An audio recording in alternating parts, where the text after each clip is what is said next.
Call the meeting to order and take approval of the agenda.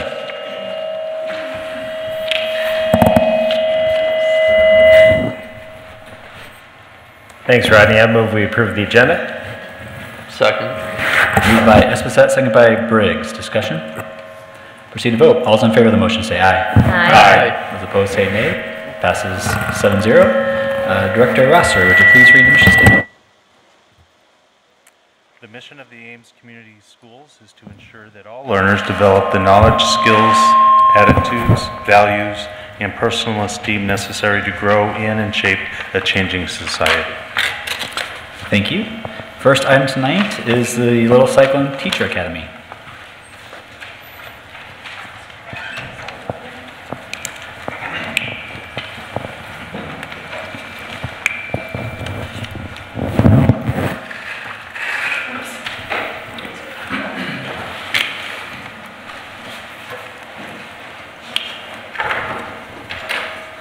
Good evening. I'm Lisa Flavor, the Teacher Leader Coordinator for the district, and I'm very pleased to be able to come to talk to you guys tonight about our first ever Little Cyclone Teacher Academy. This was held 2 weeks ago, the week of August 7th through the 11th, and came about as a thought and idea of how can we support our teacher leaders in continuing to grow professionally as part of their extra days. And as we were talking about it at our curriculum and instruction meetings, we got to thinking about the fact this isn't just good for our teacher leaders, it's good for all of our staff. So we were wise and we're able to open it up to our entire staff, which was really pretty exciting. We were able to offer 16 different courses during that week that teachers could take advantage of. And the beautiful part about that is you will see we had some administrators who taught some of those courses. You had your teachers on special assignment. You had some of the instructional coaches. And we had some of our area education agency staff who were able to help us out too. And we look forward to increasing that next year and increasing those who will be offering courses along those lines. One of the highlights of our time together was the fact that we had 130 different staff members who attended at least one course throughout the week, plus 6 of our administrators. And when we're talking about that close to the beginning of the school year, I think that's pretty impressive. We had talked about when we set the dates for these, did it make sense to have these in June? You know, at the end of the school year or closer to the beginning of the school year. And we had decided that while it is a little crazy in August at the beginning of the school year, that's when teachers are really getting their minds back in the game and figuring out what is it that I need to be doing in my classroom and really getting jump started there. So that was pretty exciting for us. One of the highlights of the week was we were able to pull in Jack Balderman, who is a consultant through Solution Tree, and really focused on our professional learning communities that day. And we know that the district's been working on that for multiple years. And the beautiful part is I really believe that Jack was able just to give us that nice little punch in the arm to get us jump started again. He was highly motivating, and we had close to 100 staff members that day to listen to Jack. So that was really pretty amazing. I have with me tonight Stacy Dobernecker, who is a world language teacher at the high school, along with Austin Riedemann, who is a 4th grade teacher at Edwards, just to share with you a little bit about the courses that they took and what they were able to pull from it and the impact that it will have on their classroom. Okay, good evening. I attended each day. I attended Monday and Tuesday morning, and then all day Wednesday, Thursday, and Friday. So let's see, I attended Calibrating Conversations, which was the next module in our coaching, cognitive coaching course that we've been taking as teacher leaders. And I was especially interested in that because I'm a mentor this year for the first time. I have 2 mentees, and so that was a great thing to do. The second one I took was growth mindset, and I'd I'd studied some on growth mindset earlier in the summer with a course I took, and so I was interested in more about this.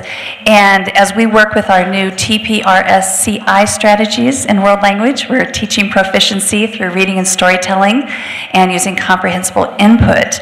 I really like how that goes together with students understanding how they're learning, any difficulties they're having, and there's a great poster that we got with the different stages of your growth mindset, and so I look forward to using that with students. I did facilitating professional learning in order to help lead my team and prepare for any upcoming leadership opportunities. So that was very enlightening. And that was provided by the AEA, and that was a really good day. And then let's see, then the PLC, which was on Thursday, which was really like Lisa said, just a great jump start. Really helped kind of gel some of the ideas of professional learning communities that I really feel able now to talk to my team more effectively. So I look forward to that. And then we had our teacher leader kickoff on Friday. So it was a big old week, and I'm really glad that we did it 2 weeks ago and not last week and then get ready for school. So that was really smart, Lisa.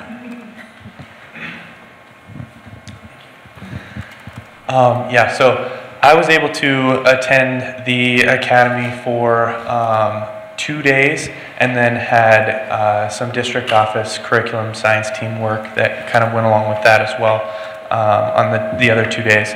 One of the courses that I had the opportunity to attend was technology into the gradual release, and it really kind of focused in on how can we take technology from a learning toy to a learning tool and make it something that's meaningful.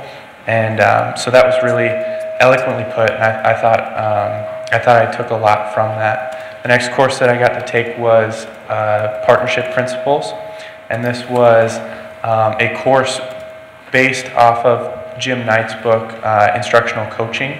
And so it was kind of geared towards instructional coaching, but then had different teacher leaders within it.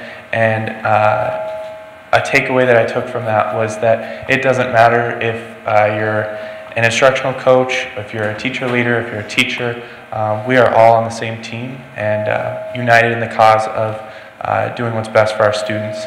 And so I created a goal from that, and one of the principles that he talks about in his book is praxis.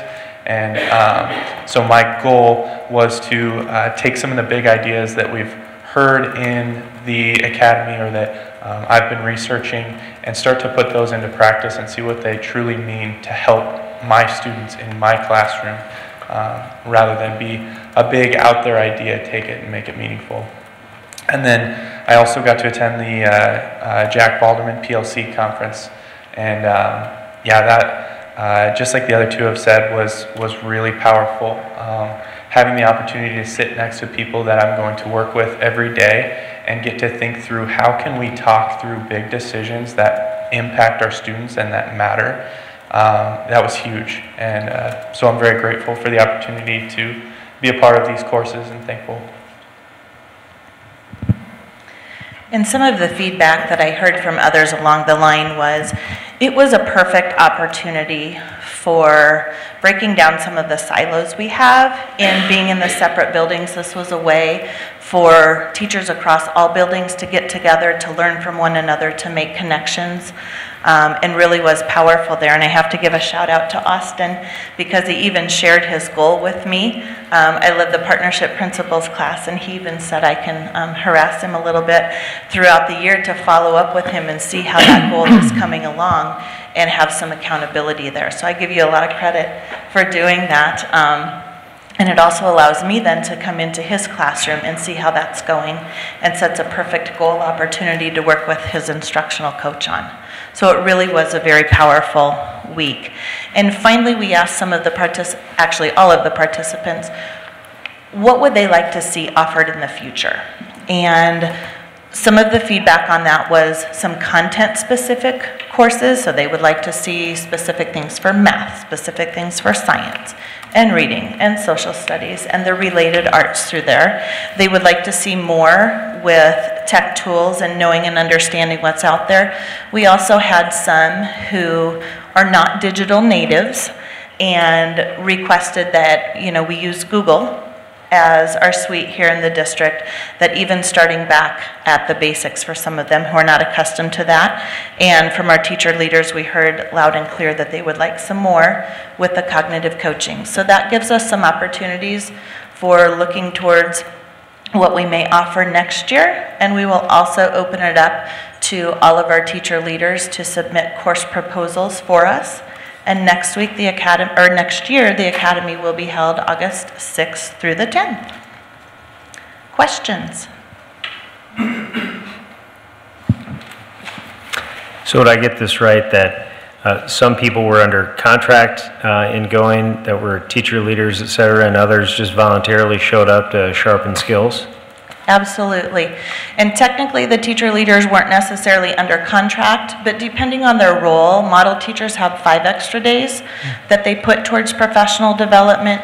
Mentors have 7, and so these could count towards those extra days. And overall, for this year, we have 60 teacher leaders, and so then when you look at the fact that we had 130 teachers who came, you can see that we had way more. And when I did the math, that's just shy of 40% of our entire teaching staff. Awesome. Yeah. Other comments, questions? Great, thanks for the presentation. Thank you. Any public comments to this topic? All right, we'll move on. Ames High School Study Committee report. Dwayne Reeves. Dwayne Reeves is coming forward, but I did notice that we had several members from our community committees come tonight and brave the weather to make it here. Angie Strotman and Eileen Sullivan. I see Jen Peterson came in too, but Liz Urbis is in the back. So you have some support here from our community committee. You stole my thunder. Didn't mean to. As you mentioned, my name is Dwayne Reeves. I was the facilitator, I'd say, for the community committee. President Deerdorf, Vice President Franzen, Dr. Taylor, members of the board. Thank you for allowing us the opportunity to come here tonight. On June 26th, our committee met for the first time in the Ames High cafeteria. We proceeded on a very fast and furious journey. We had one question: build new or renovate. Do nothing would not be an option.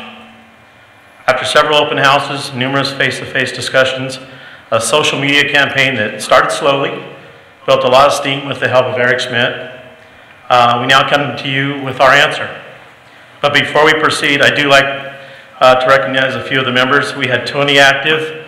A few of them are here tonight. If you all can please stand. I know your names were mentioned, but that would be nice. Thank you all for all the help you did. I'd also like to especially thank Jerry Peters, Sam Stagg, Steve Lang, Dr. Taylor, for all the help you provided during the open house and throughout this process. Now, if I may, here's our recommendation.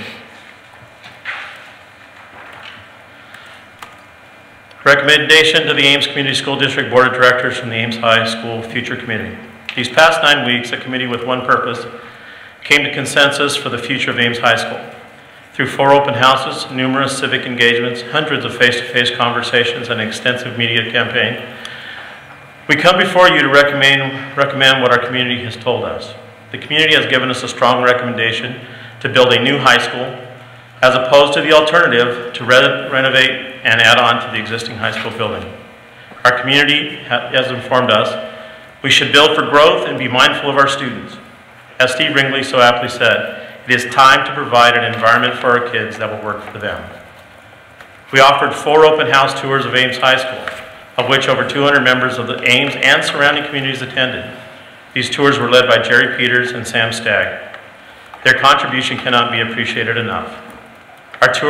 Each tour we gathered additional insight and solidified the position to build new. Renovation of the current building was abruptly dismissed by an overwhelming majority of the community. The prevailing concern of the community were to provide 21st century learning environments with larger classrooms and spaces for collaboration. Build a new competition pool on site. Provide state-of-the-art security. A modern auditorium that could seat the student body. Use environmentally friendly heating and cooling systems. Investigate the alternative energy sources and provide a facility the community could also enjoy. With this in mind, the financial aspect should complement the directive. During our face-to-face conversations, our community supported building a new high school by an 85-15 margin. These conversations brought about discussions relating to the tax rate, recycling the debris of the old building, preserving the history of Ames High School, and the ability to have a building that will be the pinnacle of our district. Tonight, August 21st, 2017, we, the members of the Community Committee, recommend to you, the Board of Directors of the Ames Community School District, to build a new high school with a general obligation bond large enough to build a high school facility that will equal the education our currently receiving. Thank you for your time and consideration, the Ames High School Futures Committee. Do you have any questions? Well, first of all, thanks, Dwayne, for all your work and all the committee members that spent countless hours really pushing this forward. It's great to have people come forward and really help us and the whole district move forward. So, again, thank you so much for all that work. Questions from the board, comments? Where do we go from here?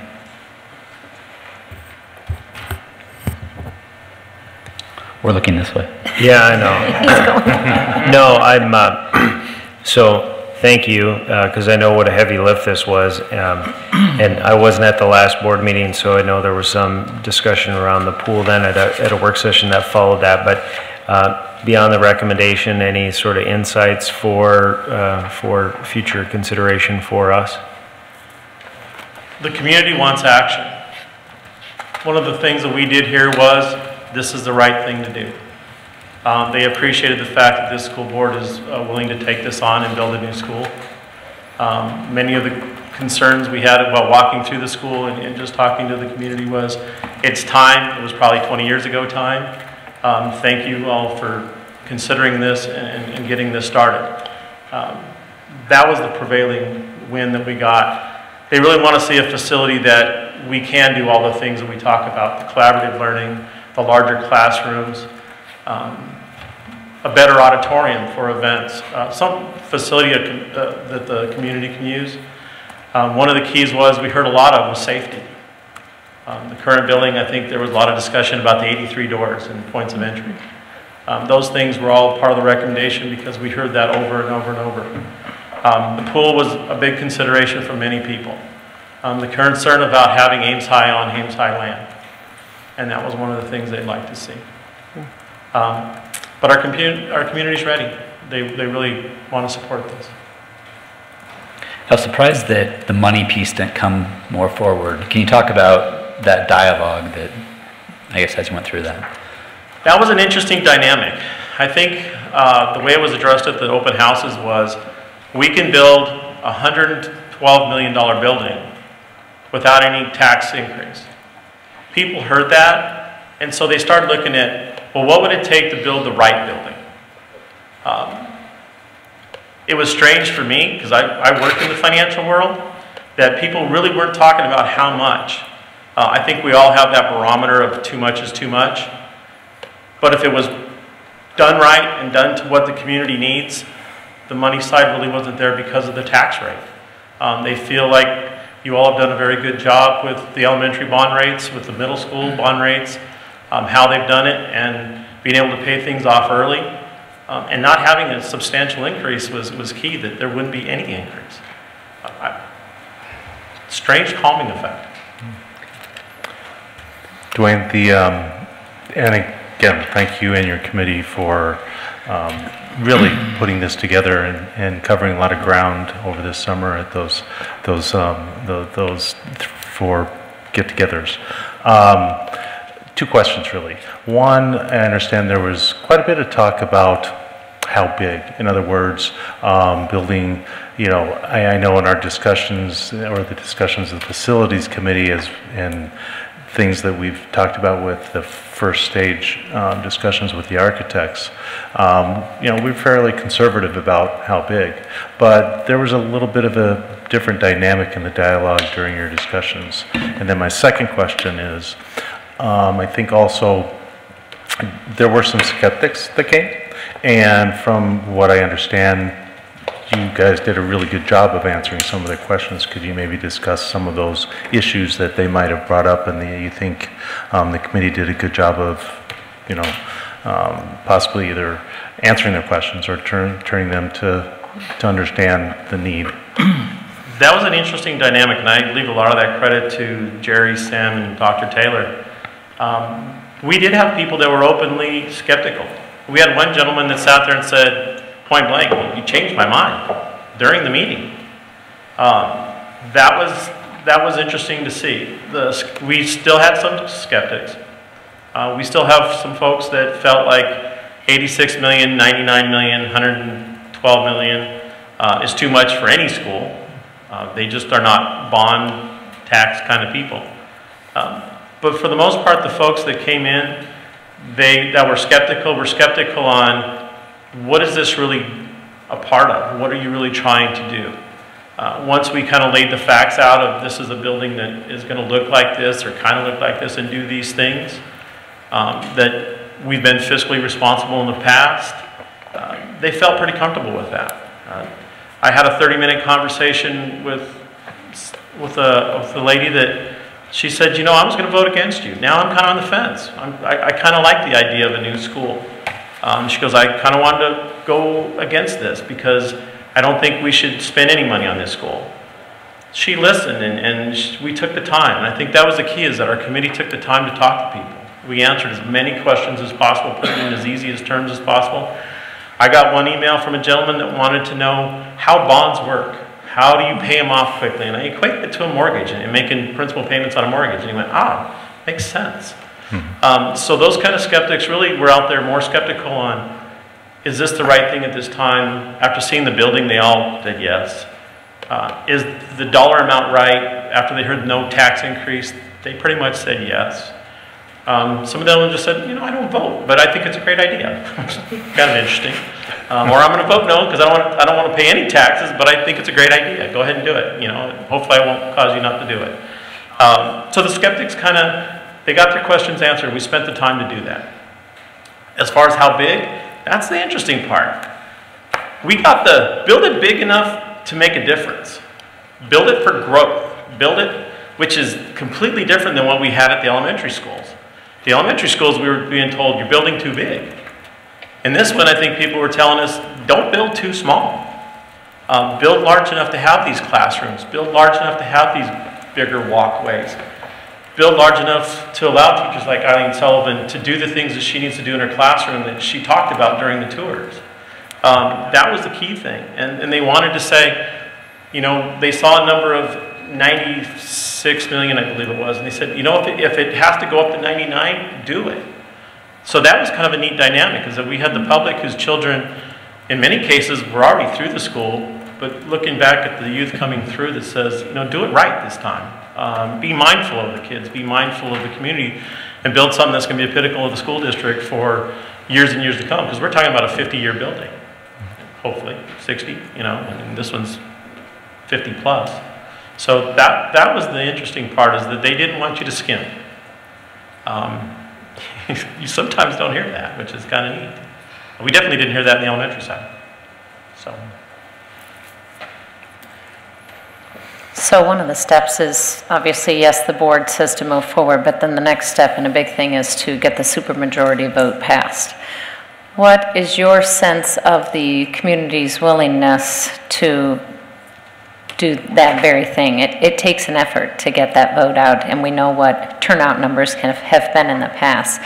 Did you get any type of sense of individuals' willingness to step forward and run with this, and the community's willingness to make sure they do get out to vote? Should we move that direction? That is one thing that we did ask. We asked, what do you think, and will you support it?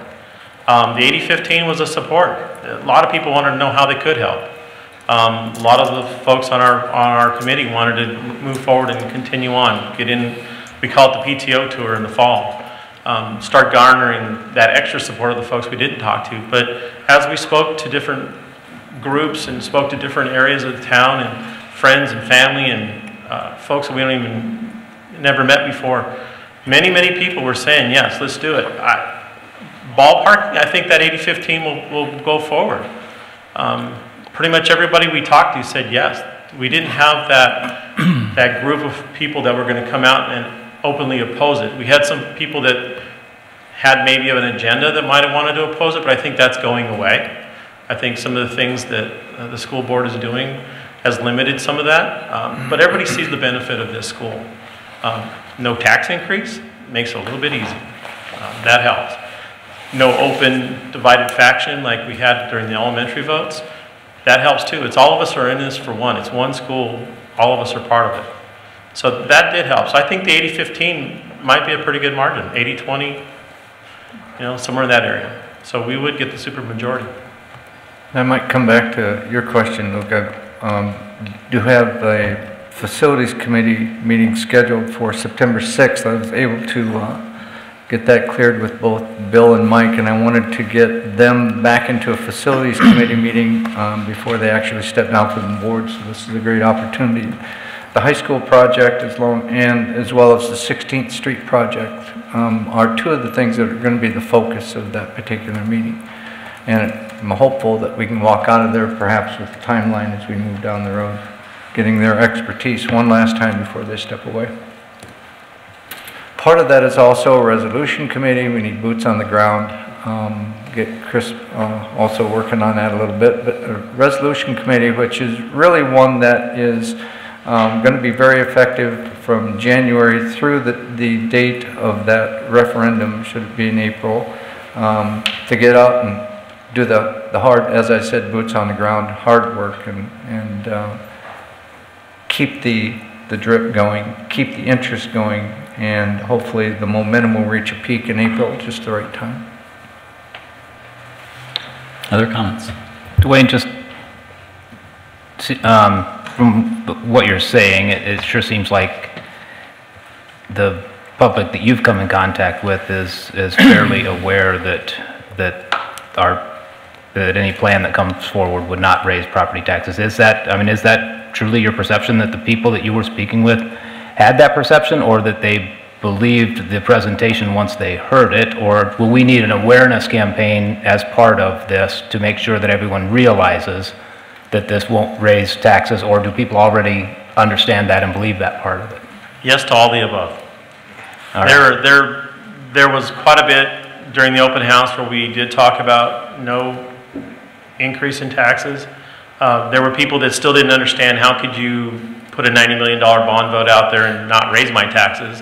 And that's kind of what we started talking about a little bit, how we did it with the elementary schools, how they're going to be paid off, how this bond will go into an act, how really the price of this bond is, I'm going to butcher the number here, about $1 less than what we probably would levy against. And what does that mean? And that's when we started equating them back to mortgages, how you pay them off a little quicker. We did have a few people that just don't believe us.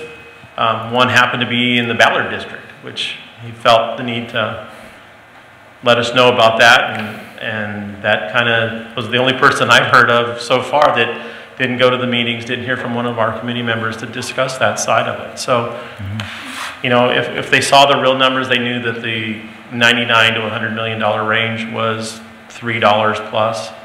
And we explained to them that if they levy higher, then they can pay it off quicker, saving you money down the road where your taxes will go away, where all these buildings will be fairly new and open up more borrowing for the board to do. So yeah, they know, and they learned, and they listened, and many of them said, oh, I had that aha moment. So it did work out.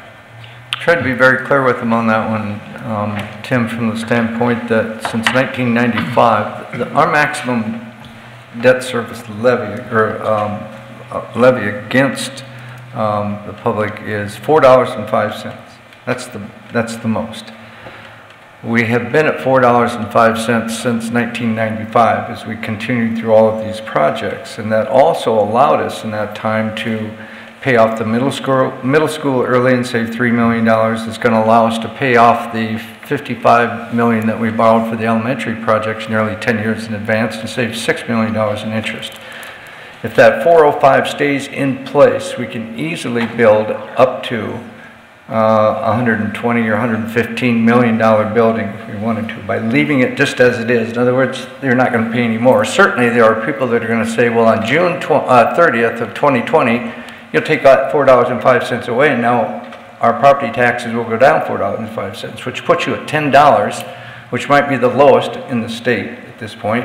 And my argument is I think our kids deserve better than that. If you're willing to accept the fact that your property taxes will not go up as a result of this project, but indeed may go down slightly over that period of time, look what we can provide for kids in Ames. So that's kind of been the argument. Thus far it's been successful. Not to say that we won't run into a wall here or there. But I think the point you need to add too is Jerry was estimating the capital costs for renovations that have to be done if we do nothing. So I mean there is a cost element there that we'll be spending money if we do nothing. Other comments? Again, Dwayne, thanks for your work and the committee's work. Appreciate it. Thank you. Any public comments to this topic? All right, moving on. School readiness and enrollment. Dr. Taylor. Part of this is going to be some of our directors over there, and we do have a microphone ready for them, but we did have a wonderful kickoff meeting. I think this morning we've had 3 days of orientation with our new staff to get ourselves ready. I think speaking on behalf of Lisa Negus at this point, we're staffed and ready to go. And for all the work and the quick summer that we went through, I think we are continually at that point. Now there may be a few comments. I don't know, Dr. Ross, if you wanted to start it off, there's anything coming from your area. It could be that these people are so happy with where they're at right now, they may not really have anything to add, but I wanted them to be able a chance to have to speak a little bit. Come about August 1st, the curriculum department goes on full tilt. We're off and running. So we started off with our administrative retreat, which includes 30 people, all administrators, principals, directors, and teachers on special assignment. So a couple of major points to take from that was all elementaries are doing the CARE program that you'd heard Steve Flynn talk about with his staff last school year. So they've all adopted some form of the CARE program based on Meeker's model. And it also provided time for calibration and discussion on action planning around the racial disparity goals that our principals will be bringing forward here in the next couple of weeks. The staff has also been very busy with the implementation of foundations, the K-2 literacy curriculum. Last week we trained with the Iowa Reading Research Center, the administrators, principals, and some of the directors, as well as the instructional coaches, so that we could really get our arms around what the observations look like, so it's implemented with fidelity. And then today, the K-2 teachers trained with Wendy Robinson from Heartland AEA on foundations, so that they're ready to start from day one with the program in their hands. We'll also be working with our principals tomorrow to work with their staff in the afternoon on some of the conversations we need to be having and planning thoughtfully relative to the Charlottesville issues and just general world issues that are not going smoothly, and how do we talk with our staff and our students about those things. Teachers on special assignment have been working diligently to get materials into bubble classrooms, and as well as the purchases from last year's curriculum cycle content areas. And then a lot of our staff was at the back to school blast at the middle school. And right now, all of a sudden my brain stopped and I don't remember what date that was, but it was well attended and it was just an awesome event. And knowing that our community is deeply involved in that, it was very rewarding to be part of that. Thank you. Well, in special ed, due to a late leave of absence, we hired our final teacher 2 weeks ago.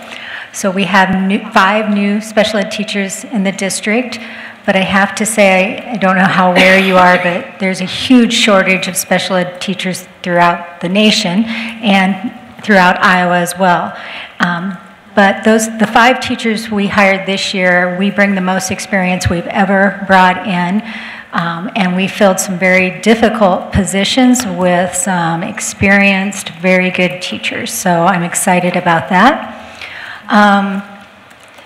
The big thing right now is probably in the last 6 school days, we've registered 10 new special ed students, and we've had that going all summer. And so in placing students, our big challenge is, where is their room? For example, is there a kindergarten room in this building? And what do the special ed rosters look like in this building, to make sure we're getting everyone in class sizes that are manageable for the gen ed teachers and the special ed teachers. And due to the lot of students moving in at this time of year, we are probably still going to need to hire a few educational associates.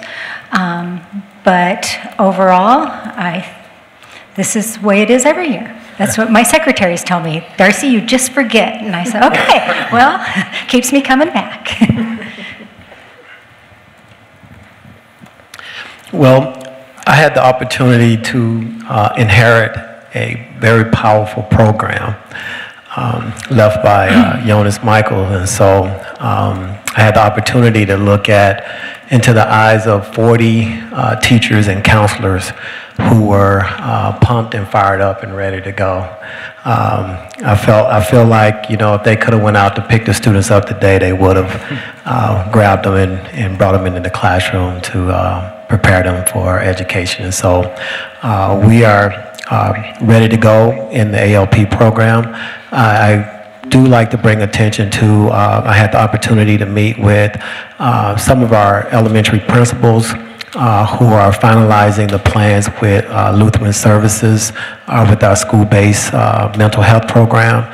And so I'm just excited about the conversations that they were having, especially about how to maintain confidentiality with our students and our parents, and also how to figure out a schedule where they're not interrupting the students who need to meet with the therapist with LSI. And so just wanted to be able to share that with you, and I think by the time school begins, our staff will be ready to go and looking forward for the students to return.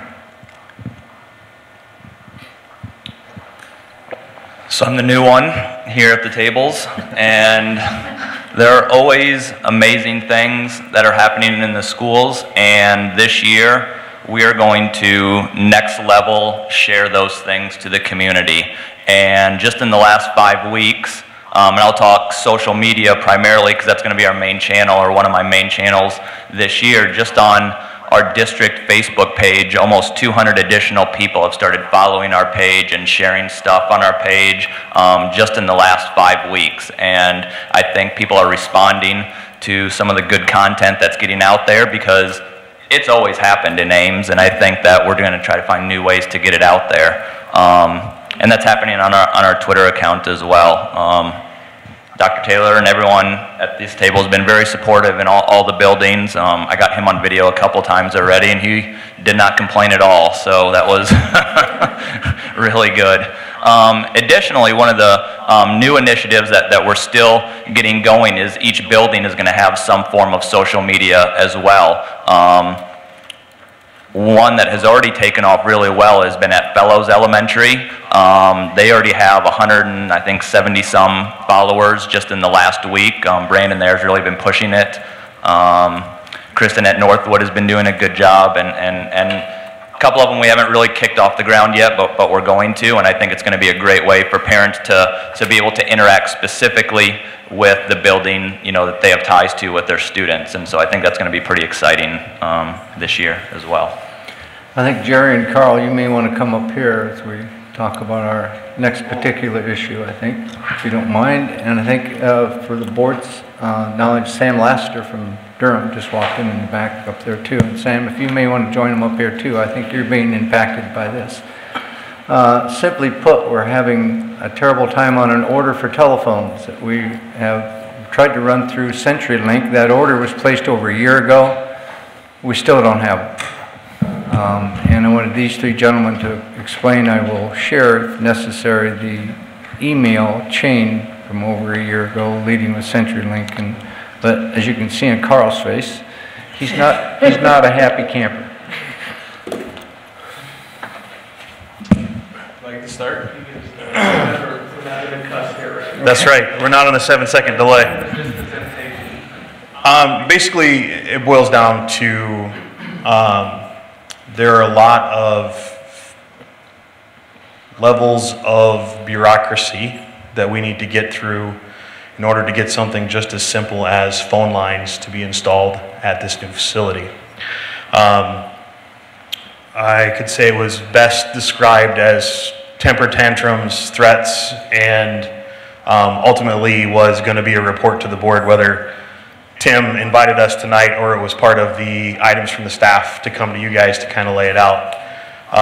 But what it boils down to is that we still do not have functioning phones and or internet for Durham at their new site. Partially, they're not part of the district, so they're not connected to our phone system. They're not connected to our internet. They have to connect back to their corporate level stuff, so I can't just say, here, connect to our internet.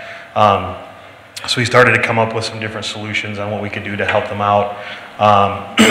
We volunteered to pull cables for CenturyLink. We volunteered to go buy them and put them in ourselves. Jerry threatened to use a pickaxe to put a cable in. But what we've ultimately come to a resolution on this particular issue is we did install 4 district phones over in Durham's office to allow them to at least make calls out. So Durham forwarded, or National Express, I'm not sure exactly the levels, is forwarding all of their incoming calls to Sam's cell phone number. Sam can then delegate the response to those calls out of one of our outgoing lines. There has been a few updates on getting those phones installed, and I'll let Jerry kind of chime in on where those stand right now, because he's talked to CenturyLink most recently. Finally they got the wires buried and drilled in last Saturday, by Saturday afternoon. The subcontractor actually got the order from CenturyLink on Friday morning, and they showed up at noon on Friday. So they worked as late as they could on Friday night, and then they got back on Saturday morning. They were actually able to get the physical lines run from the connection point out on South Bell, and I was able to cajole them into running the wires clear into the building. So we had the 2 ends of the wires. Finally, after 4 or 5 emails and constant monitoring and prodding, at 4:45, a CenturyLink van showed up near where they were going to make the first connection. I went out and spoke with him, and he said he was going to be here tomorrow to make the connections in the morning. So just like we've been lured into a false sense of security or just basically suckered into believing something, we're in that same boat right now. So they said they would, and so far every time they've said something, they have not delivered. Was that conversation, and he showed up at 4:45 today, and he promised to be here tomorrow? Because the last email that we had seen was, is it Miss Lee with CenturyLink promised that somebody would be there today, and we waited all day and nobody showed up till 4:45. That's right. And that was typical. This is actually Lucy Davis with CenturyLink is the person that I think she has some ability to direct what happens. But the latest promise was last Thursday we were going to have the lines in. And then we didn't get somebody to show up until Friday. They got the lines in on Saturday, and again today then it's another late delay.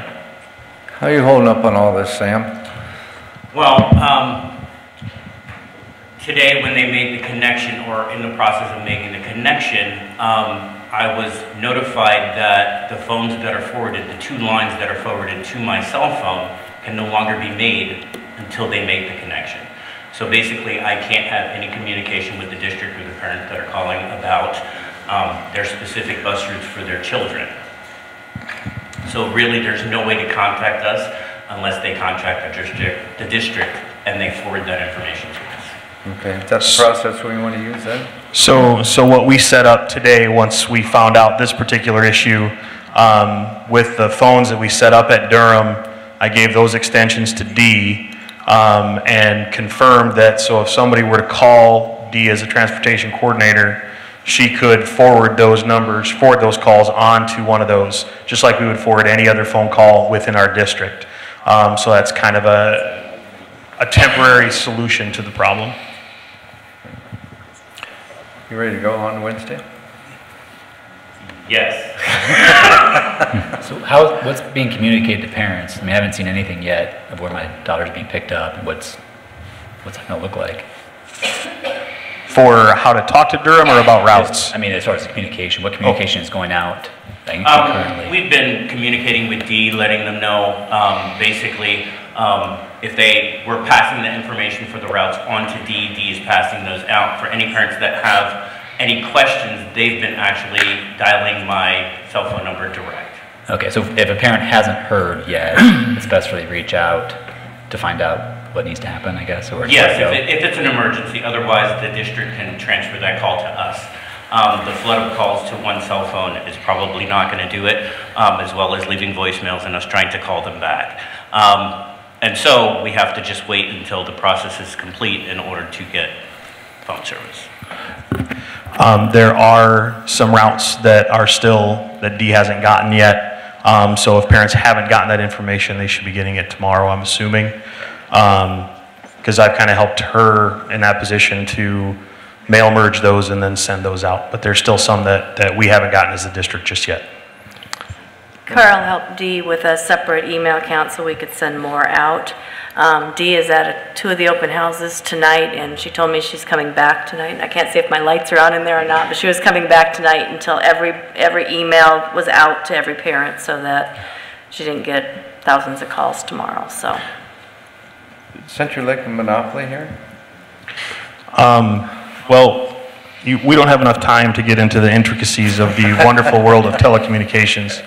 But what it boils down to is that if we want a regular copper landline, no matter who you pay, it ultimately goes back to CenturyLink. So our our company is actually Windstream. We pay Windstream for everything.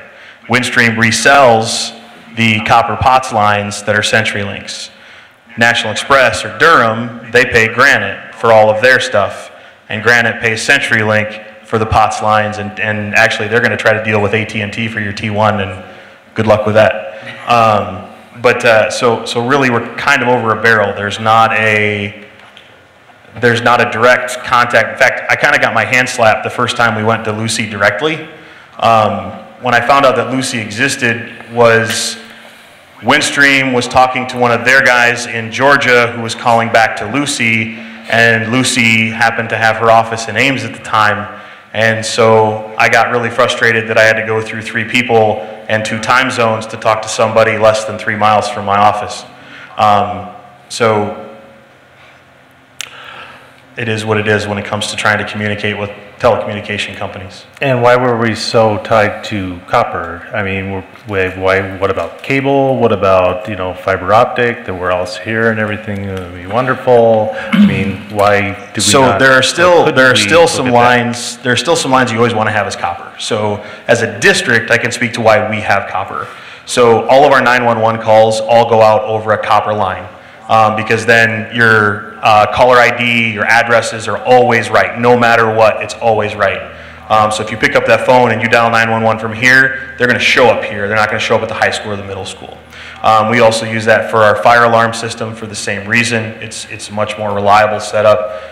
Elevators, we route over those, and Berg. So it's a lot to do with fire and safety. So safety. As far as why National Express and Durham requested copper, that was a decision on their end that they wanted to run their communications over copper lines. I can't speak for them. Okay. So besides the technical stuff, I know we're trying to help parents and get the answers to them, and that's what I've been hearing. Dee's only one person. Can we help her over the next few days handle this? And I'm concerned about getting, communication to parents in a timely fashion, and to burden just one person with it. I'm hoping that we can lend her a helping hand you know, for the next few days to help her with that task. I think we're concerned about that a lot too. Yeah. Go ahead. Well, I know that I have been accused of providing our transportation coordinator more assistance than I would any other particular transportation coordinator. However, in this particular case, it's one of those where we can easily set up email mail merges and stuff like that. I created a couple accounts because we're limited. Each individual account can only send out 1,500 emails a day. And when you have 1,800 kids riding the bus, it requires a minimum 2 accounts. So we set that up to help that go, but we have to have the information in its entirety before we can send that information out. So I know that today another 118 emails or so went out today with updated and changed information. You said this contract is over a year old. Who's the contract actually with? Is it through Windstream, or is there a direct connect to CenturyLink? So all of our contracts are with Windstream, and our contracts are way older than a year old. And actually, this is a request that Durham and National Express and the district put together. It's actually not our service. We don't pay for the service. But as the landlord of the building, we wanted to help them get that service into the building. So when we brought in our copper, we said, hey, it would be best idea to combine these two together and bring these in at the same time. Because while it's not terribly populated out on South Bell, there is a lot of services out there, a lot of phones being used, so they had to come from different areas. So in reality, this isn't the district's service and the district's request. We're helping out a tenant because we need to make sure Durham, in order to be able to do what they can do, has access to be able to communicate with our parents.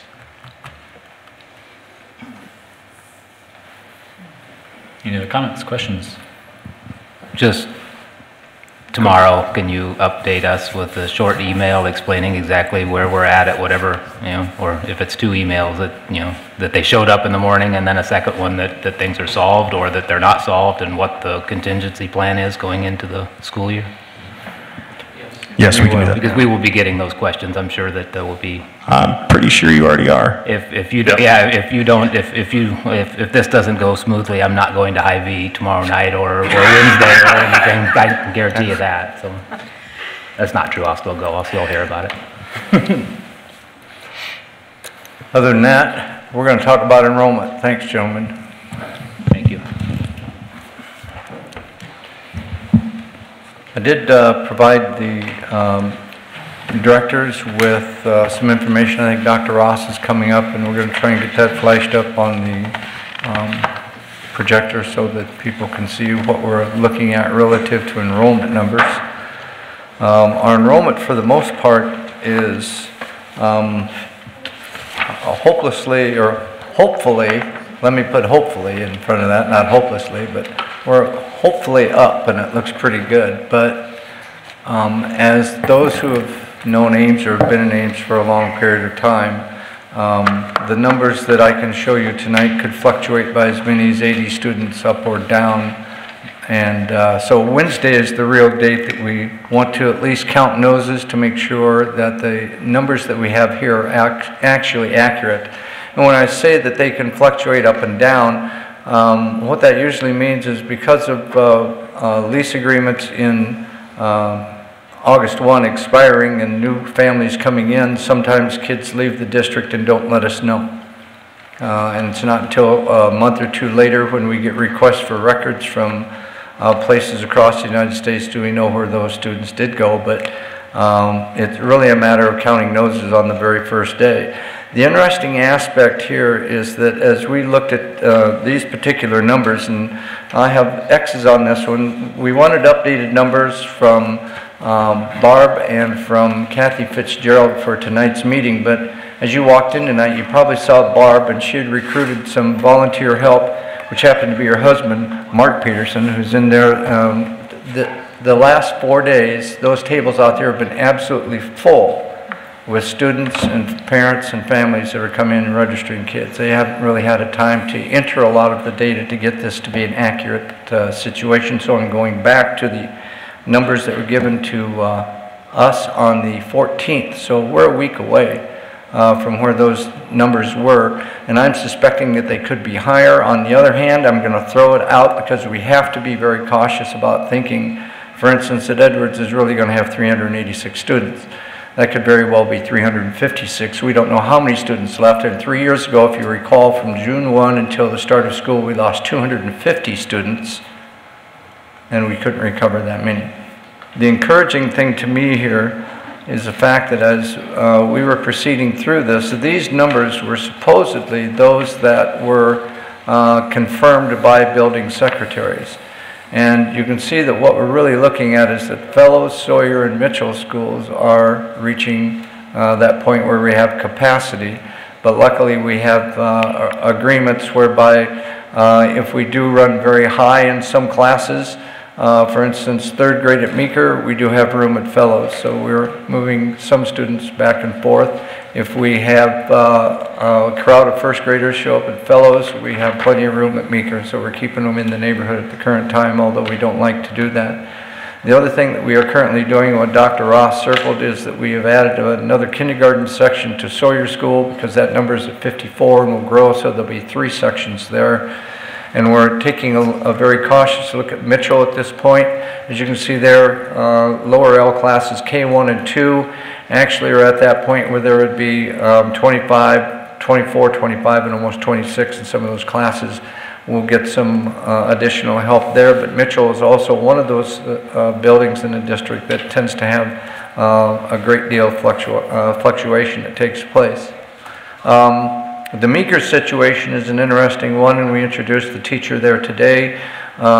We do have a situation where we are going to take one of our third grade teachers and have them move back and forth between third and fourth grade for literacy purposes so that we can keep those class sizes down. Right now it looks like there are 7 sections there. It could easily be handled by 6, but we're going to combine that other teacher in there and let her move back and forth as a team with the both third and fourth grade classes and teachers. That will help us, I think, during that literacy that we need so drastically at that level. The addition of an additional section of kindergarten at Sawyer, and you'll notice all of our kindergarten numbers are at that point where it's getting kind of tense, but it gives us another place where we can put open enrollment or other kindergarten students who will show up at our door. The district total down at the bottom is actually accurate, where it says 2,034. But I did provide information that said on June 1, that number was 1,934. So it's exactly 100 students more than what we had on record on July 1. Are they all going to be there? I don't know. That's why I say I'm cautiously optimistic. But we have our eye on it, and we'll keep moving forward with that. And I anticipated one of the questions that would come from the board would be, how about the middle school and the high school? And I have to tell you, we're cautiously optimistic again. I don't have the numbers, but I will get those to you by the end of this week for sure. And we'll give you numbers of actual noses that are there. The one thing that did come from Barb is that she feels like she has registered a huge number or a large number of high school students, which is kind of interesting for us. But a general trend is programming and people from surrounding districts see the offerings that we are providing our kids.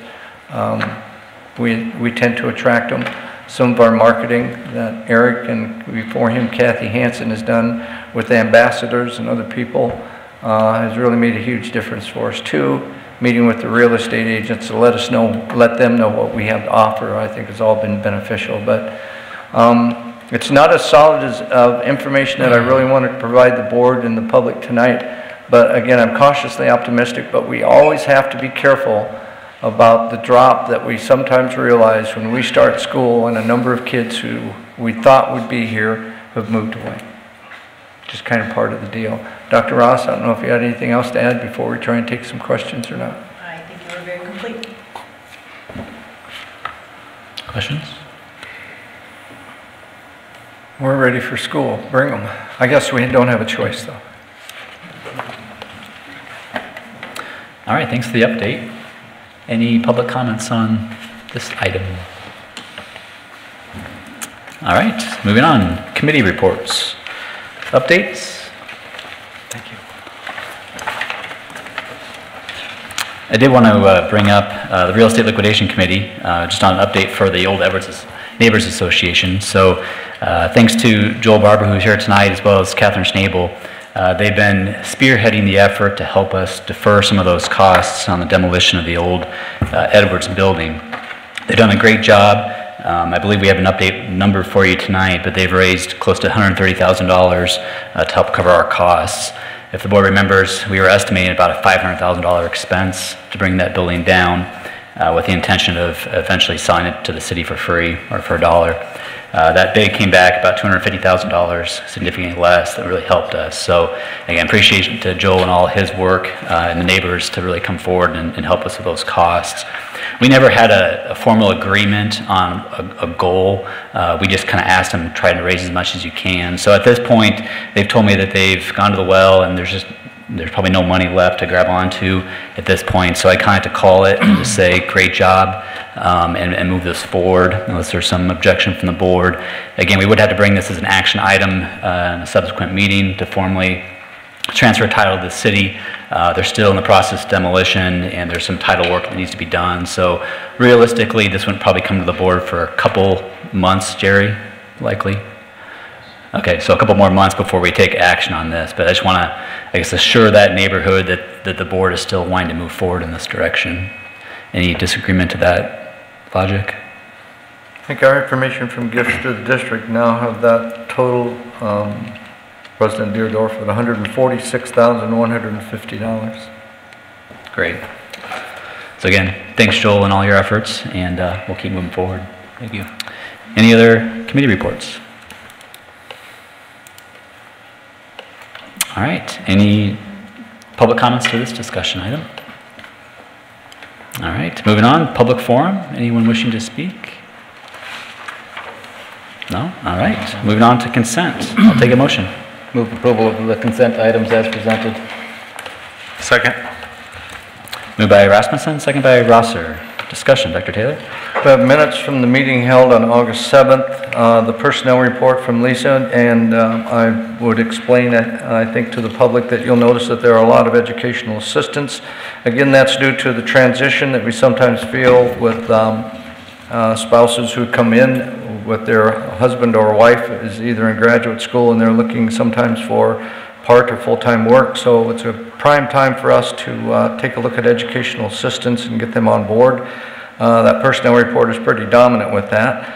We also have gifts to the district, which again, one more time, include many gifts for the demolition of the old Edwards building, including $500 from Daryl and Barbara Erickson, $3,000 from Dr. Ken and Rachel Platt, $1,000 from the Kiwanis Club of Ames, $200 from Philip and Cindy Obrecht. We have $25 from Frank Tip Mathia Fund, $5,000 from Thomas and Mary Scott, and another $100 from Gary and Diane Wiggins, plus Alan and Susan Knapp donated $1,000, all towards a demo of Old Edwards.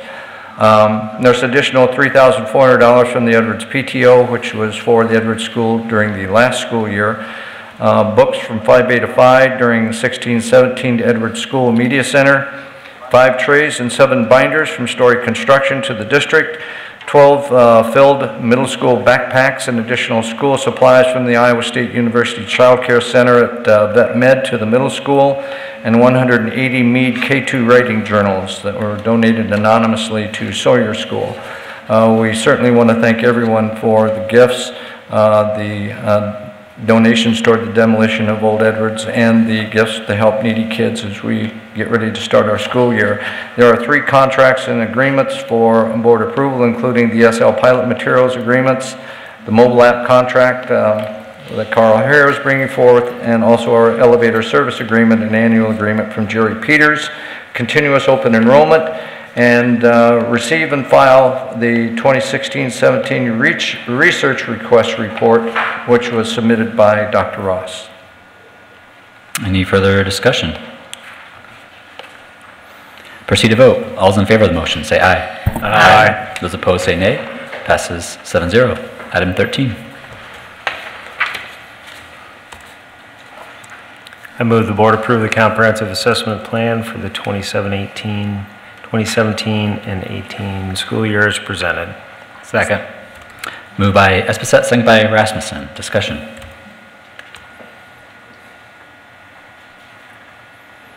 Proceed to vote. All those in favor of the motion say aye. Aye. Those opposed say nay. Passes 7-0. Item 14. I move approval of proposed changes in the attendance policy from 10 days to 10% of the school days as presented. Second. Moved by Franson, second by Esposito. Discussion. Dr. Taylor, so when I looked at this, 10% of the days would actually be more rigorous or less rigorous than 10 days? You know, that's a really good question. As I began to look at that, because we have checkpoints that are coming along with this, and it's my feeling that because this is coming from the Department of Ed, that it is slightly more rigorous, but I don't think it's a real noticeable difference. Dr. Ross may have a different opinion. What it does is it allows our principals to have checkpoints where they're looking at 10% of the total school year at intervals. Currently, trying to get to 10 days, it's less rigorous in that sense, but it's more measurable throughout the school year to go to 10%. And there's actually more research to support the 10% over 10 days. And so that's why the move that direction really is more supportive. It also allows our principals to get together at those checkpoints during the school year and compare data and compare strategies. So it's going to be more rigorous just in terms of implementation and fidelity of that implementation as part of the principal PLC conversations and data review. We really like the uniformity, and this came out of our administrative retreat, but the uniformity of every 6 weeks, and we got some very rigorous checkpoints along the way. So we're doing it almost district-wide to be able to identify students that can use some help. Perhaps we'll find many who can use help from our family advocates too. So it was kind of back and forth. Yeah, I mean, big math is what, 180 days, so 10% of that is 18 as opposed to 10. So, I mean, I don't have a lot of heartburn for it if they're, with this issue, if that is well supported by the staff, if it's easier to sort of monitor and manage, because hopefully nobody's clicking up to the 10 or God forbid the 18 if it's not necessary for some reason. Other discussion? Proceed to vote. All those in favor of the motion say aye. Aye. Those opposed say nay. Passes 7-0. Item 15. I move the board approve the final acceptance of the work on the mechanical construction contract completed by Manning Cyber Mechanical Contractors on the Sawyer Elementary School project in the amount of $3,250,358.51. Second.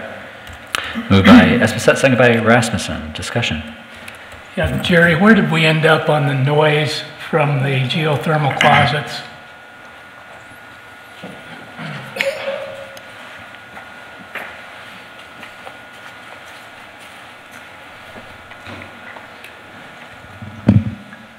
We did some more testing for some sound remediation on that, and ended up deciding that our best solution is going to be to run the ductwork above the ceiling and then drop some diffusers throughout the ceiling. So we've started on that path, and we've got probably about a half a dozen rooms completed, and we have a schedule for going ahead and moving forward to complete that in all the rest of the classrooms. I think it'll take us pretty much through September. The contractor's going to move from days then into evenings to do that work then. Okay, so that's a different contractor.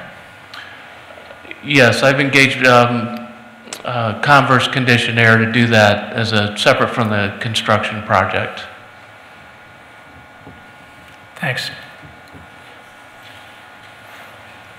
Other comments, questions? Proceed to vote. All those in favor of the motion say aye. Aye. Those opposed say nay. Passes 7-0. Item 16. I move the board approve the final acceptance of the work on the mechanical construction bid package number 11 completed by Manning Cyber Mechanical Contractors on the Mitchell Elementary School project in the amount of $2,161,814.05. Second. Moved by Esposito, seconded by Rasmussen. Discussion. Proceed to vote. All those in favor of the motion say aye. Aye. Those opposed say nay. Passes 7-0. Item 17. I move the board approve final acceptance of the work on the general construction contract completed by Woodruff Construction LLC on the Sawyer Elementary School project in the amount of $4,991,252.65. Second. Moved by Esposito, seconded by Rasmussen. Discussion. Proceed to vote. All those in favor of the motion say aye. Aye. Those opposed say nay. Passes 7-0. Item 18. I move the board approve final acceptance of the work in the electrical contract completed by Van Manen Electric, Inc. on the Fellows Elementary School project in the amount of $1,097,397.26. Second. Moved by Esposito, seconded by Rasmussen. Discussion. Proceed to vote. All those in favor of the motion say aye. Aye. Those opposed say nay. Passes 7-0. Item 19.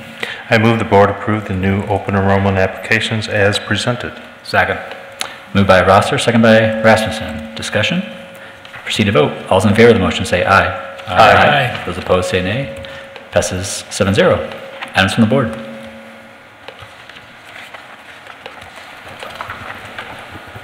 A couple of things. I certainly want to chime in and as somebody that monitors this fairly closely, I want to commend Eric for the work on the social media campaigns. I think you know, the fact that the number of people that are viewing our information is up, the number of people following the district is up. I've told a lot of people I feel like this is what is the direction that we requested a few years ago, that we move the district. We want the district website to be used. We want it to be a conduit to the public. And certainly now we've got the content to do that. And it's interesting to, you know, I was joking about the going to the grocery store thing a little bit ago, but you go somewhere now and you'll have somebody stop you and tell you that they saw this piece of positive information about the district, and that's we should be telling our story. We should have been telling our story for the past 30 years, and this district has never done that, and now we're doing it, and I think it's a positive step in the right direction.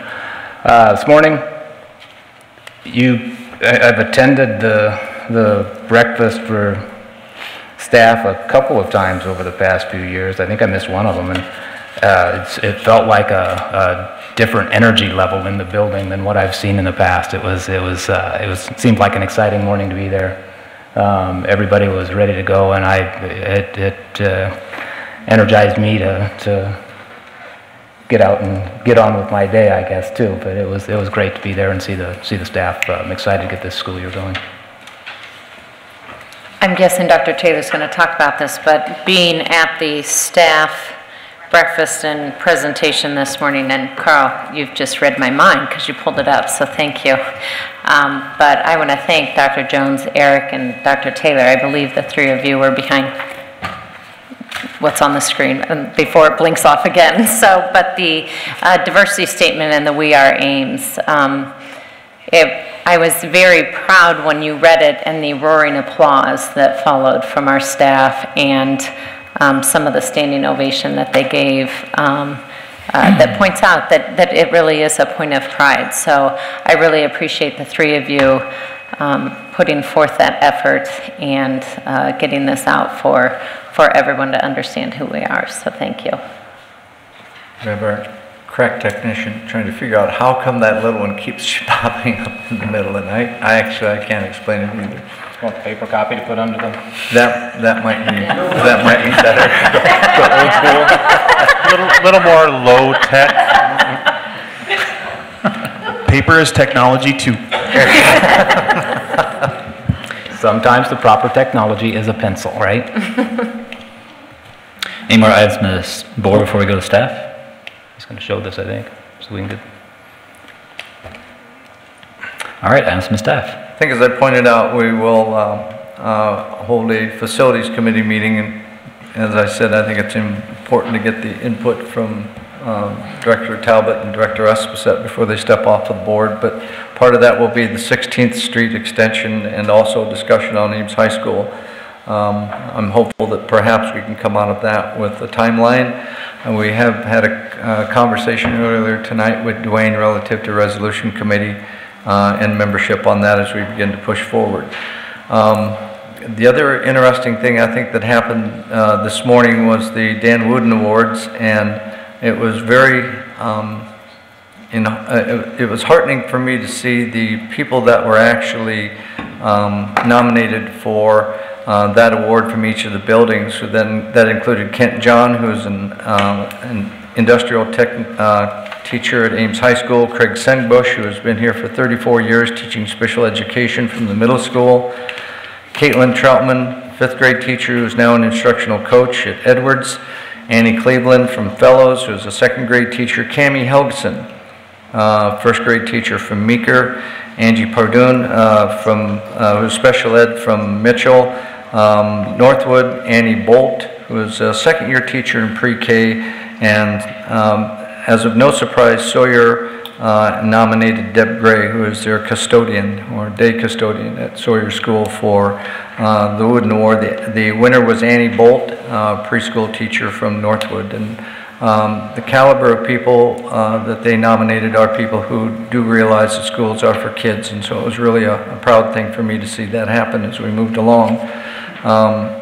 Also, on that, in that particular meeting, this is something that Eric Schmidt and Anthony and I talked about last Thursday. We tried to be very direct, I think is the word that we kind of, that we were using. We might have used a couple other phrases with it too, but we wanted to be very direct in letting people know that it's a very important source of pride in the Ames schools that we have diversity. 32% of our student population is diverse, which puts us, I think, right now, like ranked 14th in the state relative to the amount of diversity that we have, and it is a great source of pride to this community. I think people may be surprised at the number of parents that I've talked to who have said this is why we came to Ames, is because of the diversity, and that's a good thing for our kids.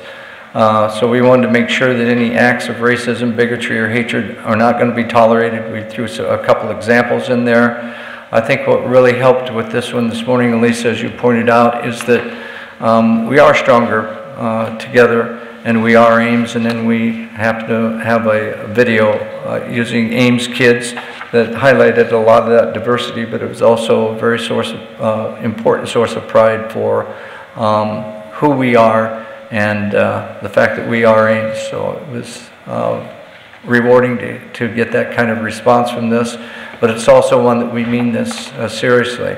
We have a meeting tomorrow at 11 o'clock with our building principals, and in that particular meeting we'll be talking about this very thing, what to look for, what we're going to do so that we have a response in hand should something happen. And it was like I told the group of nearly 400 or 500 people this morning that are our employees, I don't expect this thing from Ames kids, but we do need to be prepared somewhere down the road. So I wanted to provide a copy of that for the board to take a look at. School-wide response to this, I think, is going to be an important part of what we're trying to do. The other thing that I would add is that I did provide the board a copy of flyer relative to our PEPA project. We talked about that this morning too. This is something that Eric put together again, using a lot of his skills. We have these in all of our buildings, and we're trying to hand them out as much as we can to people. And last but not least, I also provided in the board packet a copy of this, which is for about the 5th year in a row, the Ames Community School District has been identified by NESHA as the #1 public school system in the state of Iowa. It's another thing that we can always be proud of as we continue to move forward at this point. Relative to things that are upcoming on our particular calendar, it's just getting school started, which the last couple weeks, people hopefully realize that it's one of our most important, but also most hectic times. And we'll be trying to get you numbers, enrollment numbers. We'll give you an update tomorrow relative to how we're doing with CenturyLink in our phone systems. And we're moving towards that certified enrollment count in October, which will be very vital for where we're trying to go. All right. Take a motion to adjourn. Will we adjourn? Second. Moved by Esposito, second by Briggs. Discussion? Proceed to vote. All those in favor of the motion say aye. Aye. Those opposed say nay. Passes 7-0. We're adjourned.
Oh, I'm sure it will be. They want to get the message out to anyone who is. Right. Is that the only donation program? It's the only one in Florida.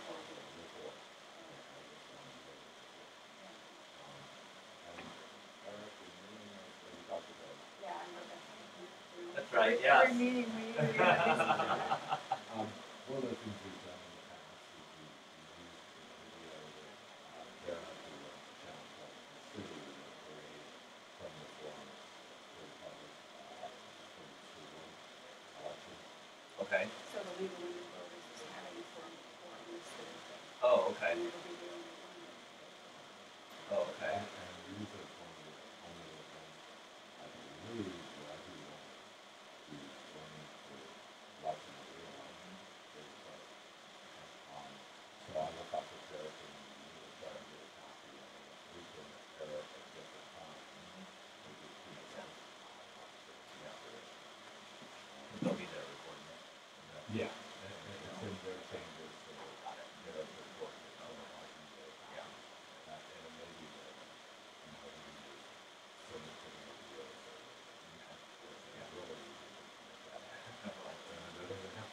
That's on Tuesday? Thursday. Wait, this Thursday? Okay. Yeah, okay. And we'll see what he says about all of that. Yeah.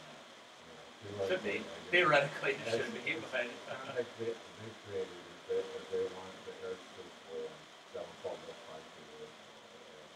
They're happy with I it. can't imagine viewership's high on either one, so no offense, but. Yeah, I know. But I mean, Yeah, no, that'd be good. typically in the past, that's what we've done. Yeah. So we want to do that. We got more content coming. Yeah, oh yeah. There you go, man. Thank you very much. Yeah, I usually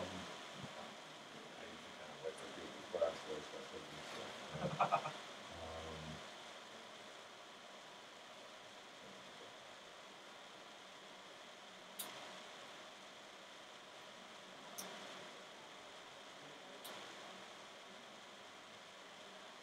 But that's one of the few things that we don't do. Yeah, right. Yes, you got the meal. Good, good. I wanted to make it as clean as possible. Everywhere.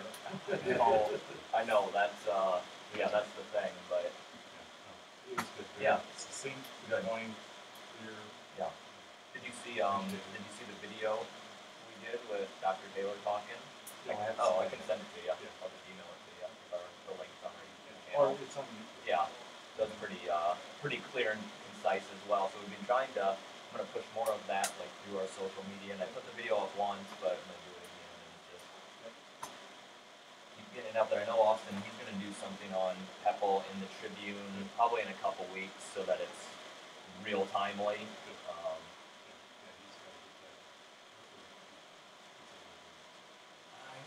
I keep bringing it up.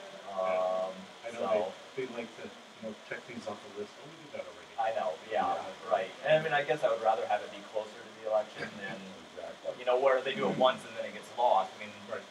But Yeah, so September 10th might be a good day. Well, I don't know. And also play, he's a short term, right?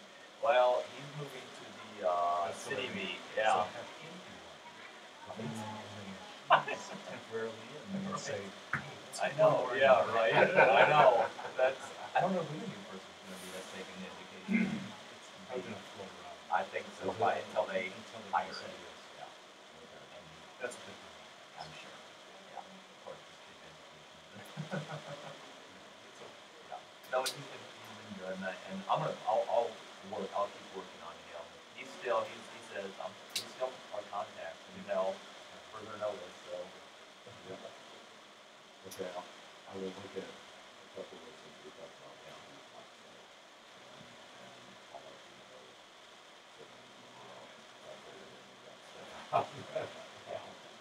Done, I mean, yeah. Don't We'll get it figured out, right?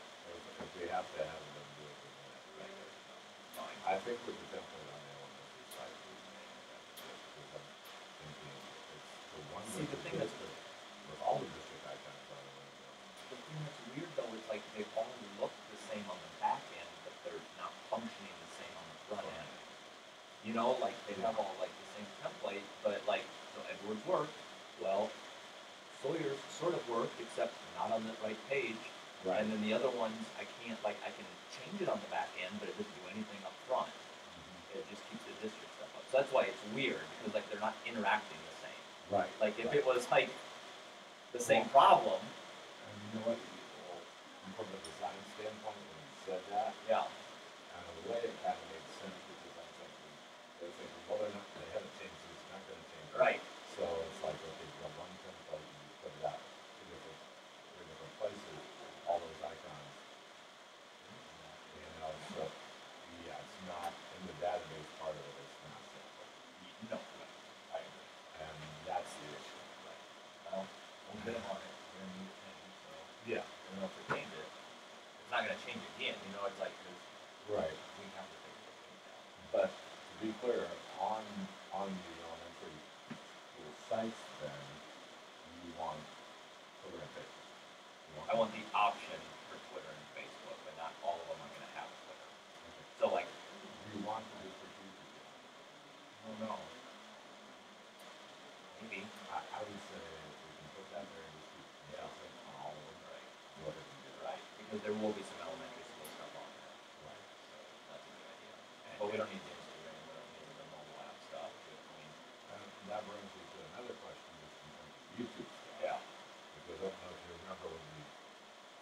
one of the things I said is I could use some help organizing. I'm gonna get on that. Once I get more like things, then I can start making like playlists. So like I'll make, we'll have a playlist that is like just school board meetings. Right. And then I'll have one of like Bellows Elementary or, you know, or something. And like I'll have a Pepple one. And we do have one, I believe, that might be just school board meetings. Yeah, okay. Okay. But yeah, the growth out of that is just sort of our. I'm gonna, and it's like, I'm gonna keep pumping into it, and then I'm gonna organize high it. school stuff. Yeah. Actually, it's strange because the high school stuff, the job thing, that was actually one of the first things that we did. Right.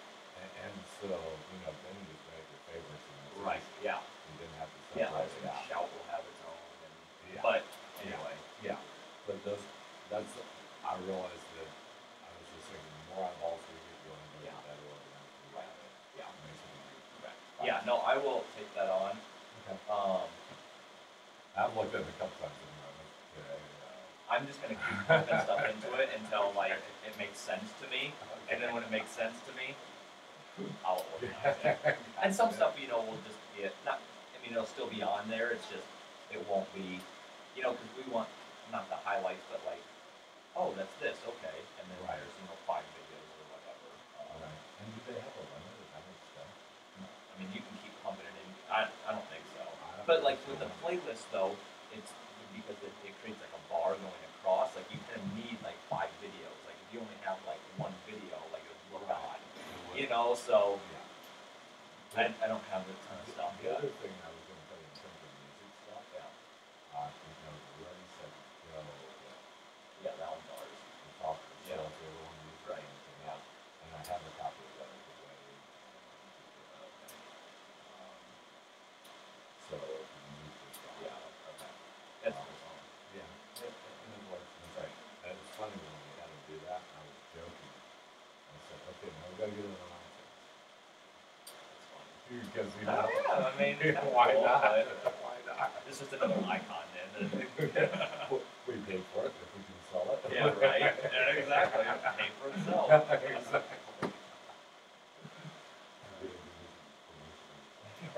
Exactly.